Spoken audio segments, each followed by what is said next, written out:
ಇದೀಗ ಈ ಕುಬೇರ ಸಭೆ ಅನ್ನೋದು ಏನು ಉದ್ದೇಶ ತಾವು ಇಟ್ಕೊಂಡು ಬಂದಿರ್ತೀರೋ ಅದರ ಜೊತೆಗೆ ಯಾರಾದರೂ ಕುಬೇರನ ಬಗ್ಗೆ ಮಾಹಿತಿ ತಿಳಿದಿದ್ದವರು, ಕುಬೇರನ ತಂದೆ ಯಾರು, ಕುಬೇರನ ತಾತ ಯಾರು, ಕುಬೇರನ ಮುತ್ತಾತ ಯಾರು, ಯಾರಾದ್ರೂ ಹೇಳ್ಬೋದಾ? ಆತನ ಕುಬೇರ ಅಂತ ಹೆಸರಾಗಿ ಬಂತು ಅದೃಷ್ಟವಾಗಿ ಯಾರಿಗಾದ್ರು ಒಂದು ಲಾಟ್ರಿ ಹೊಡೆದಿರೋದು ಯಾರಾದರೂ ಯಾರಿಗಾದ್ರು?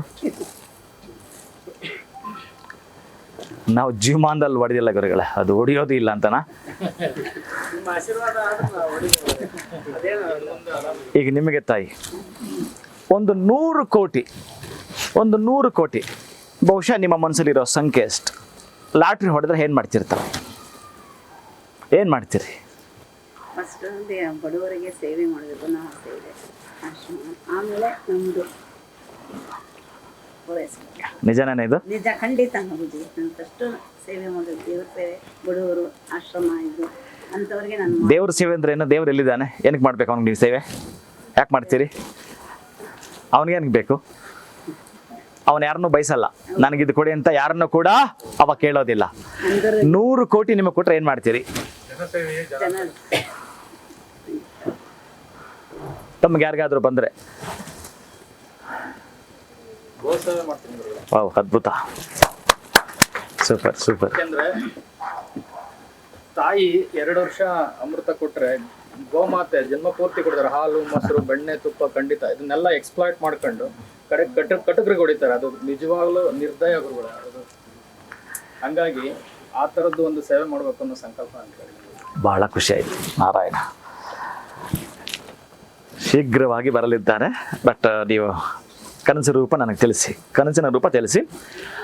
ಬಂದರೆ ಸ್ವಾಮಿ, ನಾನು ಬಡವರಿಗೆ ಸ್ವಲ್ಪ ಜನಕ್ಕೆ ಹಳ್ಳಿಗಳ ಕಡೆ ಮನೆಗಳು ಕಟ್ಟಿಸ್ಬೇಕು ಅಂತ, ತುಂಬ ಬಡವರಿಗೆ, ಪೂರ್ ಫ್ಯಾಮಿಲಿಗೆ, ಅವ್ರಿಗೆ ಅನ್ನದಾನಕ್ಕೆ, ಅವ್ರಿಗೆ ಡೈಲಿ ಅವ್ರಿಗೆ ತಿಂಗಳಿಗಾಗೋಷ್ಟು ಮಾಡಿಸಿ ಅವ್ರ ಮನೆ ಇದ್ದಾರೆ. ಅಂದ್ರೆ ನೀವು ಮೊದಲು 100 ಕೋಟಿ ಕಟ್ಕೊಂಡು ಆಮೇಲೆ ಅವ್ರಿಗೆ 3 ಕೋಟಿ ಕಟ್ಸ್ಕೊಡ್ತೀರಾ? ಇಲ್ಲ ಅವ್ರಿಗೆ ಹಾಕ್ತೀನಿ ಸ್ವಾಮಿ, ನನ್ಗೇನು ಬೇಡ, ಅವ್ರಿಗೆ ಹಾಕ್ತೀನಿ. ಇದೇ ರೀತಿ ಯಾರಿಗಾದರೂ ಕೂಡ ಆ ತರಹದ ಸಿಕ್ಕಿದಾಗ ಒಬ್ಬ ಆಕೆ ಹೂ ಮಾರ್ತಿದ್ಲಂತೆ, ದಿಢೀರ್ನೆ ಆಕೆಗೆ ಒಂದು 100 ಕೋಟಿ ಲಾಟ್ರಿ ಬಂತು. ಆ ದಾರಿಯಲ್ಲಿ ಹೋಗ್ತಾ ಬರ್ತಾ ಒಂದು ಬಾರಿ 1 ವರ್ಷದ ಕಾಲ ಲಾಟ್ರಿ ಟಿಕೆಟ್ ತೆಗೆದುಕೊಂಡಿದ್ದಾಳೆ ಆಕೆ. ಒಂದು ದಿವಸ ಬರಲಿಲ್ಲ, ಏನೋ ಅವಳ ಟೈಮ್ ಚೆನ್ನಾಗಿತ್ತೇನೋ, ಆ ಮಹಾತಾಯಿಯ ಸಮಯ ಚೆನ್ನಾಗಿತ್ತು ಅಂತ ಕಾಣುತ್ತೆ. 100 ಕೋಟಿ ಲಾಟ್ರಿ ಬಂತು ಆಕೆಗೆ. ಒಂದು ಸಮೂಹ ಲಾಟ್ರಿನವರು ಪ್ಲಸ್ ಅವರ ಅಕ್ಕಪಕ್ಕದವ್ರು ತಿಳಿಸಿ, ಈ ಅಮ್ಮನಿಗೆ ನಾವು ಏನಾದರೂ ಈಕೆಗೆ 100 ಕೋಟಿ ಬಂದಿದೆ ಅಂತಂದರೆ ತುಂಬ ಓವರ್ ಎಕ್ಸೈಟ್ಮೆಂಟ್ ಹಾಗೆ ಹೋಗ್ಬಿಟ್ರೆ ಸತ್ತ ಹೋಗ್ಬಿಡ್ತಾರೇನೋ, ಏನು ಮಾಡೋದು? ಎಮ್ಮನಿಗೆ ಹೇಗೆ ನಾವು ತಿಳಿಸೋದು? ನಿಧಾನಕ್ಕೆ ತಿಳಿಸ್ಬೇಕಲ್ಲ, ಈಗ ತಿಳಿಸೋದು ಹೇಗೆ ನಾವು ಅಂತ ಹೇಳಿ ಯಾರೋ ಒಬ್ಬ ಸ್ವಾಮೀಜಿ ನಡ್ಕೊಂಡ್ರಂತೆ. ಅವರಾದ್ರೆ ಸ್ವಲ್ಪ ಕೌನ್ಸಿಲಿಂಗ್ ಮಾಡ್ತಾರಲ್ಲ, ಬಹುಶಃ ಅವ್ರ ಮಾತು ಕೇಳ್ತಾರಲ್ಲ ಅನ್ನೋ ಉದ್ದೇಶಕ್ಕೆ ಆ ಸ್ವಾಮಿನ ಕೂರಿಸ್ಬಿಟ್ಟು ಆ ಅಮ್ಮನ್ನ ಕೇಳಿದ್ರಂತೆ ಇದೇ ರೀತಿ, ಅಮ್ಮ ನಿಮಗೊಂದು ಬಹುಶಃ ಹೊಡೆದಿದೆ ಅಂತ ಹೇಳಿಲ್ಲ ಆತ, ನಿಮಗೊಂದು 100 ಕೋಟಿ ಏನಾದರೂ ಲಾಟ್ರಿ ಹೊಡೆದ್ರೆ ಏನು ಮಾಡ್ತೀರಾ ಅಂತ ಆಕೆಯನ್ನು ಕೇಳಿದಾಗ ಆಕೆ ಏನು ಹೇಳ್ತಾಳೆ ಗೊತ್ತೇನು?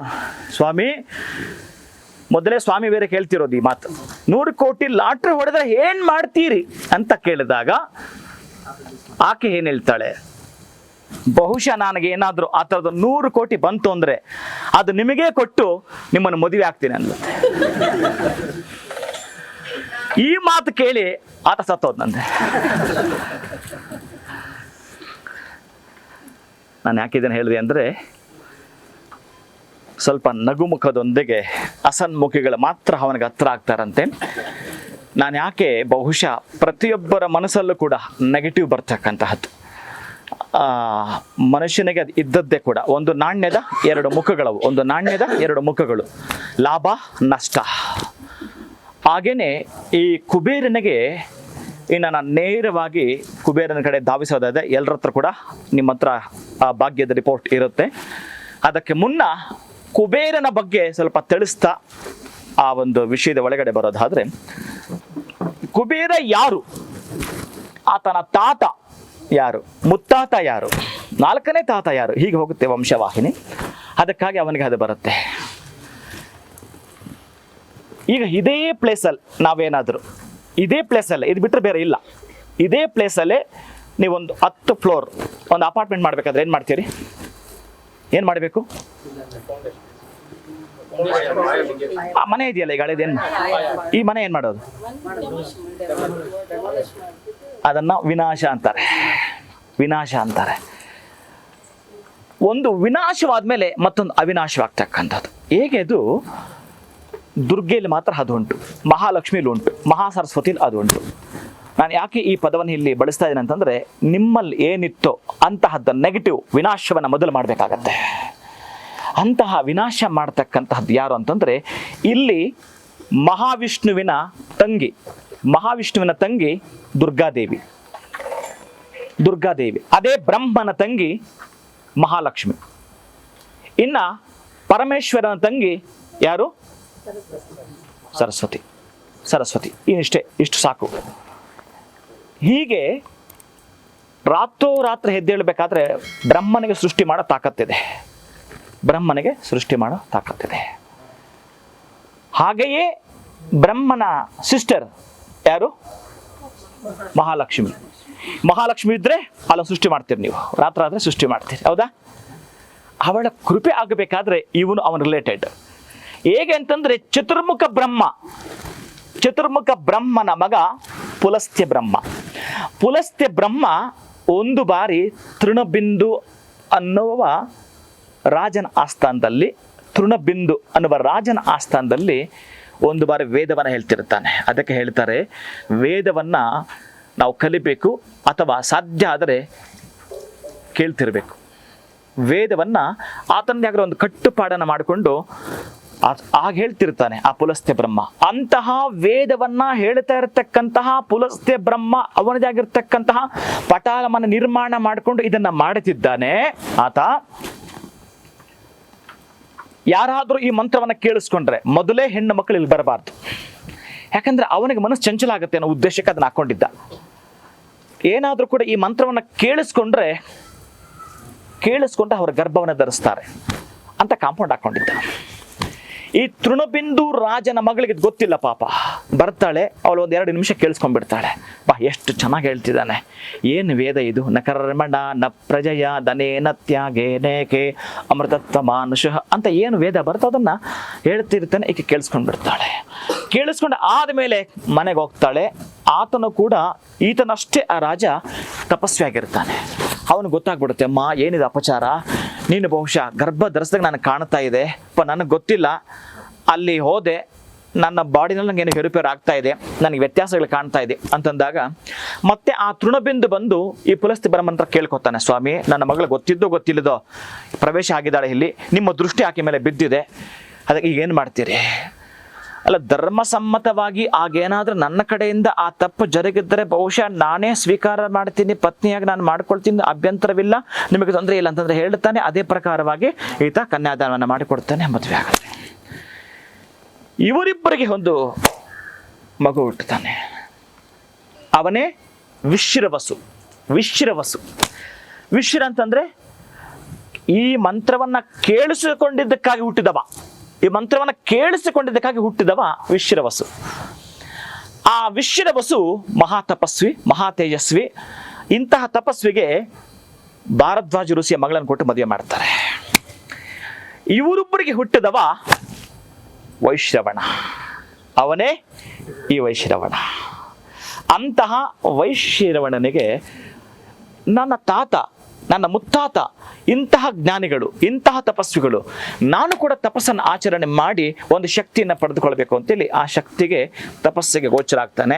ಆ ತಪಸ್ಸಲ್ಲಿ ಕುಳಿತಿರುವಾಗ, ಈಗ ನೀವು ಅಷ್ಟೇ ಯಾರನ್ನಾದ್ರೂ ಕರೆದ್ರೆ, ನಿಮ್ಮ ಹೆಸರನ್ನು ಇಟ್ಟು ಕರೆದ್ರೆ, ಈಗ ಇವ್ರ ಹೆಸರಿಟ್ಟು ಕರಿತೀನಿ ನಾನು, ಕೇಳಿಸುತ್ತೆ ಅವರಿಗೆ, ಬರ್ತಾರೆ.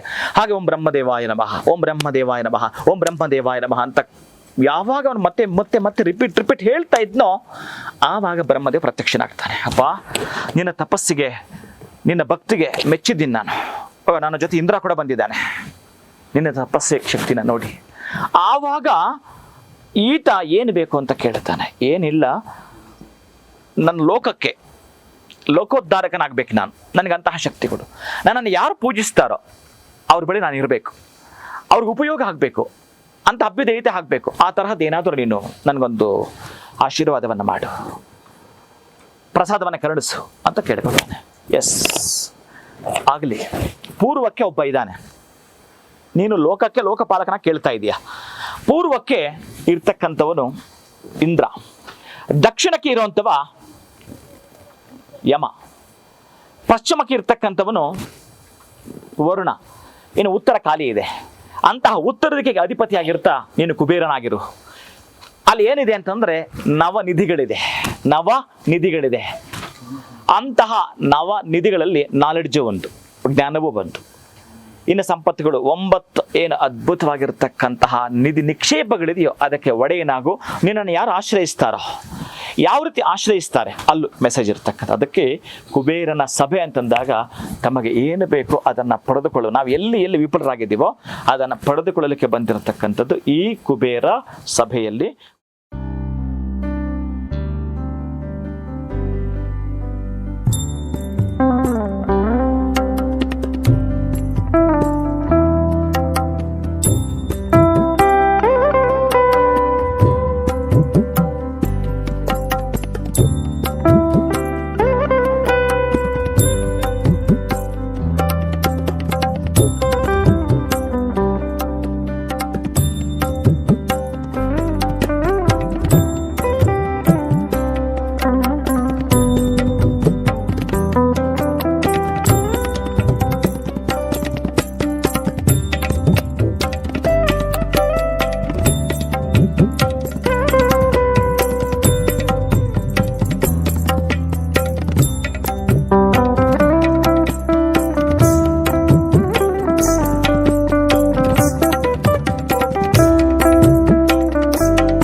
ಜವರಿ ತಂದು ಶಾಪುರದವರು ರಾಜಶೇಖರ್ ವಿಭೂತಿ ಅಂತೇಳಿ ನಾನು ಬರೋ ಕಾರಣ ಕೆಲವೊಂದು ಕಷ್ಟ ಇತ್ತು. ಇಲ್ಲಿ ನಾನು ಕುಬೇರ ಸಭೆಗೆ ಬಂದಿದ್ದೆ. ಇಲ್ಲಿ ಬಂದು ಆ ಕುಬೇರ ಸಭೆಗೆ ನನ್ನ ಮನಸ್ಸಿಗೆ ಭಾಳ ಖುಷಿ ಅನ್ನಿಸ್ತು. ಒಳ್ಳೆಯ ಸಂದೇಶ ಕೊಡ್ತಾರೆ ಗುರುಗಳು. ಇಲ್ಲಿ ಬಂದೇನು ಯಾಕೊಂಥರ ಮನಸ್ಸೇ ಒಂಥರ ಫುಲ್ ಎವ್ರಿ ಟೈಮ್ ಒಂಥರ ಏನೋ ಚೇಂಜ್ ಆಗ್ತಾಯಿದೆ, ಖುಷಿ ಆಗ್ತಾಯಿದೆ ನನಗೆ. ಇನ್ನೂ ಆ ಗುರುಗಳ ಹತ್ರ ನಾನು ಇನ್ನೂ ಕೇಳೋಕೆ ಇನ್ನೂ ಅವ್ರ ಕಡೆ ತಿಳ್ಕೊಂಡು ಭಾಳ ಆಸೆ ಇದೆ ನನಗೆ. ಮನ್ಸಿಗೆ ಮಾತ್ರ ತುಂಬ ಖುಷಿಯಾಗಿದೆ ನನಗೆ ಗುರುಗಳು ನೋಡಿದ ತಕ್ಷಣ ಈ ಪೂಜೆ ದೂರ ಆಯ್ತು ಅಂತ ಅರ್ಧ ಕಷ್ಟ ದೂರ ಆಯ್ತು ಅಂತ ತಿಳ್ಕೊಂಡ್ವಿ ಆಲ್ರೆಡಿ ನಾವು. ಗುರು ಆಶೀರ್ವಾದ ಯಾವತ್ತೂ ಇಲ್ಲ ಅಂತೇಳಿ ನಾನು ಕೇಳ್ಕೊತೀನಿ. ಗುರುಗಳಿಗೆ ನಾವು ಸೇವೆ ಮಾಡ್ಕೋತೀವಿ, ಸೇವೆ ಮಾಡ್ತೀವಿ. ನನ್ನ ಹೆಸರು ದಶರಥ್ ಜಾನ್ವಿಕರ್ ಅಂತ. ನನ್ನ ಊರು ಕಲ್ಲೋಳಿ, ತಾಲೂಕು ಮೂಡಲಗಿ, ಜಿಲ್ಲೆ ಬೆಳಗಾವಿ. ನಾನು ಈ ಒಂದು ಕಾರ್ಯಕ್ರಮ ಬರಬೇಕಾದ್ರೆ ಒಂದು ತಿಂಗಳ ಪರ್ಯಂತರ ಒಂದು ಪ್ರಾಮಾಣಿಕ ಪ್ರಯತ್ನವನ್ನು ಮಾಡಿ ಒಂದು ಇಚ್ಛಾಶಕ್ತಿ ಇಟ್ಟುಕೊಂಡು ಈ ಕಾರ್ಯಕ್ರಮಕ್ಕೆ ಬರಲಿಕ್ಕೆ ನಾನು ಇಚ್ಛೆ ಪಟ್ಟಿದ್ದರೂ ಸಹ ನನಗೆ ಭಾಳಷ್ಟು ತೊಂದರೆಗಳನ್ನು ನಿಭಾಯಿಸಿ ಬಂದಿದ್ದೀನಿ. ಕಾರ್ಯಕ್ರಮ ಕೆಲಸವನ್ನು ಒತ್ತಡದ ಇದ್ದರೂ ಸಹಿತ ಎಲ್ಲ ಬದಿಗಿಟ್ಟು ಈ ಸಭೆಗೆ ಹಾಜರಾಗಬೇಕು. ಒಂದು ಗುರುವಿನ ಪಾದವನ್ನು ಗುರುವಿನ ಪಾದ ದರ್ಶನ ಮತ್ತು ಗುರುವಿನ ದರ್ಶನ ಮತ್ತು ಗುರುವಿನ ಸೇವೆಗೆ ಒಂದು ಪಾತ್ರ ಆಗಲಿಕ್ಕೆ ಅಷ್ಟು ದೂರಿಂದ ಬಂದೀನಿ. ನನಗೆ ಭಾಳ ಖುಷಿ ಕೊಡ್ತು. ಎಲ್ಲ ದೇವಸ್ಥಾನಗಳಿಗೆ ಸೇವೆಗಳು ಅಲ್ಲೆಲ್ಲಿ ಮಾಡ್ತಾಯಿದ್ದೀವಿ. ಆದರೂ ಕುಬೇರ ಬಗ್ಗೆ ನಾವು ಹೆಚ್ಚು ಗೊತ್ತಿರಲಿಲ್ಲ. ಇದು ಹೊಸ ಸಬ್ಜೆಕ್ಟು. ಇಲ್ಲಿ ಕುಬೇರ ಮತ್ತು ಶ್ರೀದೇವಿ, ಭೂದೇವಿ ಮತ್ತು ಮಲ್ಲೇಶ್ವರ ಸ್ವಾಮಿ ಮತ್ತು ಲಕ್ಷ್ಮೀ ವೆಂಕಟೇಶ್ವರ ಸ್ವಾಮಿಯ ಎಲ್ಲ ಮಂತ್ರಗಳ ಬಗ್ಗೆ ಭಾಳ ಚೆನ್ನಾಗಿ ಗುರುಗಳು ತಿಳಿಸಿಕೊಟ್ಟಿದ್ದಾರೆ. ಅದಕ್ಕೆ ನನ್ನ ಕೃತಜ್ಞತೆಯನ್ನು ಸಲ್ಲಿಸ್ತಾ ಇದ್ದೀನಿ. ಈ ಒಂದು ಕುಬೇರ ಸಭೆಯಿಂದ ನಮ್ಮ ನಿಂತಂಥ ಎಲ್ಲ ಕೆಲಸ ಕಾರ್ಯಗಳನ್ನು ಮುಂದೆ ಆಗುತ್ತಾವಂತ ತಿಳ್ಕೊಂಡು ನಾನು ನಂಬಿಕೆ ಇಟ್ಕೊಂಡು ಭಕ್ತಿಯಿಂದ ಬಂದಿದ್ದೀನಿ. ಅವು ಫಲಿಸ್ತಾವಂತ ತಿಳ್ಕೊಂಡು ನಾನು ಭಾಳ ಖುಷಿಯಾಗಿದ್ದೀನಿ, ಭಾಳ ಸಂತೋಷ ಆಗಿದ್ದೀನಿ. ಇನ್ನೂ ಮತ್ತೆ ಮುಂದೆ ನಾನು ವರ್ಷಕ್ಕೊಂದು ಸಲ ಆದರೂ ಈ ಕಾರ್ಯಕ್ರಮಕ್ಕೆ ನಾನು ಭಾಗವಹಿಸ್ತೀನಿ ಅಂತ ಹೇಳಿ ನಾನು 2 ಮಾತು ಹೇಳ್ತಾ ಇದ್ದೀನಿ. ಎಲ್ರಿಗೂ ನಮಸ್ಕಾರ. ನಾನು ಬೆಂಗಳೂರಿಂದ ಬರ್ತಾ ಇರೋದು. ನನ್ನ ಹೆಸರು ಬಾಲಾಜಿ. ಗುರುಗಳ ಕುಬೇರ ಸಭೆ ಕಾರ್ಯಕ್ರಮಗಳಿಗೆ ಇವತ್ತು ಬಂದಿದ್ದೆ. ನನಗೇನೇನು ಆಗಬೇಕು ಅನ್ನಿಸ್ತೈತೆ ಅದೆಲ್ಲ ಇಲ್ಲಿ ಅರ್ಥಪೂರ್ಣವಾಗಿ ಹೇಳಿದ್ದಾರೆ. ಇನ್ನು ಮುಂದಕ್ಕೆ ಪಾಲಿಸ್ತೀನಿ. ಮತ್ತು ಇಲ್ಲಿಂದ ತುಂಬ ಬೇಕಾಗಿರೋಷ್ಟು ಭವಿಷ್ಯದ ಬಗ್ಗೆ ನನಗೆ ತಿಳುವಳಿಕೆಯನ್ನು ಕೊಟ್ಟಿದ್ದಾರೆ. ಗುರುಗಳ ಮಾಹಿತಿಯಿಂದ ನನಗೆ ಕೆಲವೊಂದು ತಿಳಿದೇ ಇರೋದೆಲ್ಲ ಇಲ್ಲಿ ಅರ್ಥಪೂರ್ಣವಾಗಿ ತಿಳಿಕೆ ಆಗಿದೆ. ಇದರಿಂದ ನನ್ನ ಮುಂದಿನ ಕಾರ್ಯಸಿದ್ಧಿ ಆಗುತ್ತೆ ಅಂತ ನಾನು ಅನ್ಕೊತಾ ಇದ್ದೀನಿ. ನನ್ನ ಹೆಸರು ಪ್ರೇಮಲತಾ ಅಂತ. ನಾನು ನೆಲಮಂಗಲದಿಂದ ಬಂದಿದ್ದೀನಿ. ಕುಬೇರ ಸಭೆ ತುಂಬ ಅದ್ಭುತವಾಗಿತ್ತು. ನಾನು ಎಂದೂ ನೋಡಿರಲಿಲ್ಲ ಈ ಸೆಷನು. ಏನೋ ಅಂದ್ಕೊಂಡು ಇದೆ. ಕುಬೇರ ಸಭೆಯಲ್ಲಿ ಬಂದ ಮೇಲೆ ನನಗೆ ತುಂಬ ಅದ್ಭುತ ಆಯಿತು. ನನಗೆ ಪ್ರಾರ್ಥನೆ ಕೆಲಸ ಹಿಡಿದುವಾಗ ಸ್ವಾಮಿ ಧ್ಯಾನ ಮಾಡ್ಕೊಳ್ಳಿ, ಇದು ಪ್ರಾರ್ಥನೆ ಮಾಡ್ಕೊಳ್ಳಿ ಅಂದವಾಗ ನನಗೆ ಸಾಕ್ಷಾತ್ ಲಕ್ಷ್ಮಿ ಧಾನ್ಯನ ಹಿಂಗೆ ಸುರಿದಂಗೆ ಆಯಿತು. ಮತ್ತು ಚಿನ್ನದ ನಾಣ್ಯನೂ ಸುರಿದಂಗೆ ಆಯಿತು. ಅನುಭವ ಆಯಿತು. ಒಂಥರ ಏನೋ ಉಲ್ಲಾಸ, ಒಂಥರ ವೈಬ್ರೇಷನ್ ಸ್ಟಾರ್ಟ್ ಆಯಿತು ನನ್ನ ಮೈಯಲ್ಲಿ. ಒಂಥರ ತುಂಬ ಅದ್ಭುತವಾಗಿದೆ, ಖುಷಿಯಾಗಿದೆ. ಮುಂದೆ ನನ್ನ ಜೀವನ ತುಂಬ ಅದ್ಭುತವಾಗಿರ್ತದೆ ಕುಬೇರ ಸಭೆಯಿಂದ ನಾನು ಪಡ್ಕೊಂಡಿರೋದು ಅನಿಸುತ್ತೆ ನನಗೆ. ತುಂಬ ಥ್ಯಾಂಕ್ ಯು. ನಮಸ್ತೆ, ಬೆಂಗಳೂರಿಂದ ಭವೇಶ್ ಅಂತ ಹೇಳಿ. ಸೊ ಕುಬೇರ ಸಭೆ ಬಗ್ಗೆ ನಮ್ಮ ಗುರುಗಳ ಬಗ್ಗೆ ನಾವು ಯೂಟ್ಯೂಬಲ್ಲಿ ನೋಡ್ತಾ ಇದ್ವಿ. ಸೊ ಈ ಥರ ಒಂದು ಕಾರ್ಯಕ್ರಮ ಆಗುತ್ತೆ ಅಂತ ಗೊತ್ತಾಯಿತು. ಸೊ ಹಾಗಾಗಿ ನಾವು ಇಲ್ಲೇ ಬೆಂಗಳೂರಿಂದ ಕತ್ರಗುಪ್ಪೆ ನಿವಾಸಿ ಆಗಿದ್ದೀವಿ. ಸೊ ಅಲ್ಲಿಂದ ಬಂದಿದ್ವಿ. ಸೊ ಒಂಥರ ಯುನೀಕ್ ಎಕ್ಸ್ಪೀರಿಯನ್ಸ್ ಇತ್ತು, ತುಂಬ ಚೆನ್ನಾಗಿತ್ತು. ಅಂದರೆ ಗುರುಗಳು ಹೇಗೆ ಬೇಡ್ಕೊಳ್ಳೋದ್ರಿಂದ ಆಗುವಂತಹ ಲಾಭಗಳಾಗಿರ್ಬೋದು, ಕುಬೇರನ ಒಂದು ಆರಾಧನೆಯಿಂದ ಏನೇನು ಒಳ್ಳೆಯದಾಗುತ್ತೆ ಅಥವಾ ಯಾವ ಥರ ನಾವು ಆರಾಧನೆ ಮಾಡಬೇಕು ಅನ್ನೋದು ತಿಳಿಸ್ಕೊಟ್ಟಿದ್ದಾರೆ. ಸೊ ಇದರಿಂದ ಒಳ್ಳೆ ನಿರೀಕ್ಷಣೆ ನಾವು ಇದು ಮಾಡ್ತಿದ್ದೀವಿ. ಸೊ ಚೆನ್ನಾಗಾಯಿತು. Thank you so much. ನಮಸ್ತೆ, ನನ್ನ ಹೆಸರು ಮಂಜುನಾಥ್ ಸ್ವಾಮಿ ಅಂತ. ನಾನು ತುಮಕೂರಿಂದ ಬರ್ತಾಯಿದ್ದೀನಿ. ಗುರುಗಳು ಸಾಕಷ್ಟು ಯೂಟ್ಯೂಬ್ ಚಾನಲಲ್ಲಿ ಗುರುಗಳು ನೋಡಿದ್ದೆ ನಾನು, ಅವರ ವಿಡಿಯೋಸ್ ಎಲ್ಲ. ಅವರು ಯೂನಿವರ್ಸ್ ಜೊತೆ ಹೆಂಗೆ ಕನೆಕ್ಟ್ ಆಗಬೇಕು, ಆಮೇಲೆ ದೇವರುಗಳು ಶ್ರೀನಿವಾಸ, ಮಹಾಲಕ್ಷ್ಮಿ ಮತ್ತು ಕುಬೇರನ ಕೃಪೆ ಇದನ್ನು ಹೆಂಗೆ ಪಡಿಬೇಕು, ಯೂನಿವರ್ಸ್ ಜೊತೆ ಹೇಗೆ ಕನೆಕ್ಟ್ ಆಗಬೇಕು, ಇದನ್ನು ವಿಧವಾಗಿ ಎಲ್ಲ ರೀತಿಯಿಂದಲೂ ಎಕ್ಸ್ಪ್ಲೈನ್ ಮಾಡಿದ್ರು. ತುಂಬ ಖುಷಿಯಾಯಿತು. ಇದರಿಂದ ನೋಡುವ ಒಳ್ಳೆ ಫಲ ನಿರೀಕ್ಷೆಯಲ್ಲಿದ್ದೀನಿ. ನನ್ನ ಹೆಸರು ರಮ್ಯಾ ಮಾಲಿನಿ ಅಂತೇಳಿ. ನಾನು ಶಿಕ್ಷಕಿಯಾಗಿ ಕೆಲಸ ಮಾಡ್ತಾಯಿದ್ದೀನಿ. ತುಮಕೂರಿಂದ ಬಂದಿದ್ದೀನಿ. ನಾನು ಯಾವಾಗಲೂ ಗುರುಗಳ ವೀಡಿಯೋಸನ್ನು ಯೂಟ್ಯೂಬಲ್ಲಿ ಪ್ರತಿನಿತ್ಯ ನೋಡ್ತಾ ಇರ್ತೀನಿ. ಡೈಲಿ 2 ಟೈಮ್ಸ್ ಅವ್ರ ವೀಡಿಯೋಸ್ ಬರ್ತಾ ಇರ್ತದೆ. ಸಾಧ್ಯವಾದಷ್ಟು ಅವ್ರು ಹೇಳಿರ್ತಕ್ಕಂಥ ರೆಮಿಡಿಗಳನ್ನೆಲ್ಲ ಮನೇಲಿ ಮಾಡ್ಕೋತಾ ಇದ್ದೀನಿ. ಲಾಸ್ಟ್ ಟೈಮ್ ಕುಬೇರ ಸಭೆಗೆ ನನಗೆ ಬರೋಕ್ಕಾಗಲಿಲ್ಲ. ಆದರೆ ಈ ಸಲ ಮಾತ್ರ ಮಿಸ್ ಮಾಡ್ಕೋಬಾರ್ದು ಅಂತ ಹೇಳಿಬಿಟ್ಟು ನಾನು ಪ್ರಯತ್ನ ಮಾಡಿ ಇವತ್ತು ರಜಾ ಹಾಕ್ಕೊಂಡು ಕುಬೇರ ಸಭೆಗೆ ಬಂದೆ. ಪ್ರಾರಂಭ ಆಗಿತ್ತು ಪೂಜೆ, ಆದರೂ ಕೂಡ ಇಲ್ಲಿಗೆ ಬಂದ ಮೇಲೆ ನನಗೆ ಒಂಥರದ ವೈಬ್ರೇಷನ್ನು ನನಗೆ ಗೊತ್ತಾಗ್ತಾ ಹೋಯಿತು. ಪಾಸಿಟಿವ್ ವೈಬ್ರೇಷನ್ನು ಯಾವ ರೀತಿ ಇರುತ್ತೆ ಅಂಥೇಳಿ. ಈ ಸಭೆಯಲ್ಲಿ ಎಲ್ಲವೂ ಕೂಡ ಗುರುಗಳು ಏನೆಲ್ಲ ಪ್ರಕ್ರಿಯೆಗಳನ್ನ ಮಾಡಿಸಿದ್ರು ಅದೆಲ್ಲ ಕೂಡ ನಮ್ಮ ಮೇಲೆ ಪರಿಣಾಮ ಬೀರಿದೆ. ಅದೆಲ್ಲವೂ ಕೂಡ ನಮ್ಮಲ್ಲಿರ್ತಕ್ಕಂಥ ನೆಗೆಟಿವ್ಸನ್ನು ತೆಗೆದುಹಾಕಿ ಪಾಸಿಟಿವ್ ವೈಬ್ಸನ್ನು ನಮಗೆ ಕೊಟ್ಟಿದೆ. ಆ ಮನಸ್ಸು ಏನೋ ಒಂದು ಥರದ ಒಂದು ನೆಮ್ಮದಿಯ ಭಾವನೆ ಮೂಡಿದೆ. ಹಾಗಾಗಿ ಗುರುಗಳು ಹೇಳ್ಕೊಟ್ಟಿರ್ತಕ್ಕಂಥ ಎಲ್ಲ ಮಂತ್ರಗಳನ್ನು ಹೇಳ್ಕೊತ ಗುರುಗಳು ಹೇಳ್ಕೊಟ್ಟಿರ್ತಕ್ಕಂಥ ಎಲ್ಲ ಬೆಳಗಿನ ಪೂಜೆ ಪುನಸ್ಕಾರಗಳನ್ನು ಮಾಡಿಕೊಂಡು ಅವರು ಹೇಳಿರ್ತಕ್ಕಂಥ ದಾರಿಯಲ್ಲಿ ನಾವು ಮುಂದುವರೆದು ಒಂದು ರೀತಿಯ ಒಳ್ಳೆಯ ಒಂದು ಜೀವನವನ್ನು ನಡೆಸಬೇಕು ಅಂಥೇಳಿ ಈ ಮೂಲಕ ನಾನು ಹೇಳ್ಕೊಡ್ತಿದ್ದೀನಿ. ನಮಸ್ತೆ, ಗುರೂಜಿಗೆ ವಂದನೆಗಳು. ನಾವು ಹಲವಾರು ಇಂಥ ಸತ್ಸಂಗ ಕಾರ್ಯಕ್ರಮದಲ್ಲಿ ಪಾಲ್ಗೊಂಡಿದ್ವಿ. ಆದರೆ ಎಲ್ಲರೂ ಬರೀ ಲಕ್ಷ್ಮಿ ಬಗ್ಗೆ ಶ್ರೀನಿವಾಸನ ಬಗ್ಗೆ ಇದೇ ಹೇಳ್ತಾ ಇದ್ದರು. ಆದರೆ ಕುಬೇರನ ಬಗ್ಗೆ ಯಾರೂ ಕೊಟ್ಟಿರಲಿಲ್ಲ. ಆದರೆ ಈ ಗುರುಗಳು ನಮಗೆ ಕುಬೇರ ಸಾಧನೆಯನ್ನು ಹೇಗೆ ಮಾಡಬೇಕನ್ನೋದನ್ನು ತಿಳಿಸ್ಕೊಟ್ಟಿದ್ದಾರೆ. ಅವರಿಗೆ ನಾನು ಕೋಟಿ ಧನ್ಯವಾದಗಳನ್ನು ಹೇಳುತ್ತೇನೆ. ನಮಸ್ಕಾರ, ವೀರೇಶ್ ಅಂತೇಳಿ ಮಾತಾಡೋದು. ರಾಯಚೂರು ಡಿಸ್ಟಿಕ್ಕಿಂದ ಬಂದಿದ್ದೀನಿ. ಈ ಒಂದು ಕಾರ್ಯಕ್ರಮಕ್ಕೆ ತುಂಬ ಖುಷಿ ಆಯ್ತು. ನಾವು ಎಲ್ಲರೂ ಬೇರೆ ಥರ ಹೇಳ್ತಾರೆ, ಬಟ್ ಇಲ್ಲಿ ಕುಬೇರ ಮಾಲೆ ಅನ್ನೋದು ನಮಗೆ ಮಾಲೆ ಹಾಕಿ ಒಂದು ಅಭೂತಪೂರ್ವವಾದ ಒಂದು ಕಾರ್ಯಕ್ರಮ ನಡೆಸಿಕೊಟ್ರು ಗುರುಗಳು. ನಿಮಗೇನಾದರೂ ಆಸೆ ಆಕಾಂಕ್ಷೆಗಳಿತ್ತಪ್ಪ ಅಂದರೆ ನೇರವಾಗಿ ನೀವು ಏನು ಅನ್ಕೊಂಡಿದ್ದು ನೀವು ಸಾಧನೆ ಮಾಡ್ಬೇಕಂತಿತ್ತಪ್ಪ ಅಂದರೆ ಈ ಗುರುಗಳನ್ನ ಒಮ್ಮೆ ಭೇಟಿಯಾಗಿ ನಿಮ್ಗೆ ಏನು ಬೇಕಾದನ್ನು ಪಡೆಯುವಂಥ ಒಂದು ಶಕ್ತಿ ಅವ್ರ ಮಾರ್ಗದರ್ಶನದಲ್ಲಿ ಹೋದ್ರೆ ಖಂಡಿತ ಸಿಗುತ್ತೆ ಅಂತ ಹೇಳ್ತಾ ನನ್ನ ಎರಡು ಮಾತು ಮುಗಿಸ್ತಾ ಇದ್ದೀನಿ.